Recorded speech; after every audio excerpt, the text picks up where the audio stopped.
আমার নাম সাকিবুল হাসান। এই সুন্দর বর্ষাকাল, তার বৃষ্টি, বাচ্চাদের খেলাধুলা এই সমস্ত কিছু নিয়ে আমি একটি কবিতা লিখেছিলাম। চলো সেটাই আজ শোনাই। কবিতার নাম বর্ষা।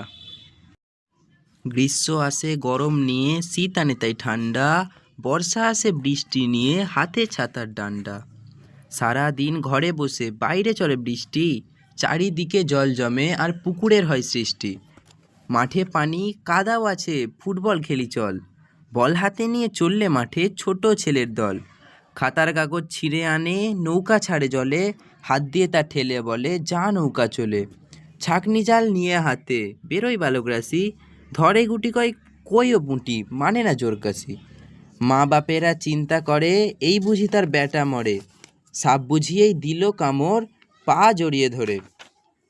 ঘরে ঘরে খিচুড়ি ইলিশ খুশি বাবা ছেলে, কষে সেজে রান্না করে খায়ও হেলে দুলে।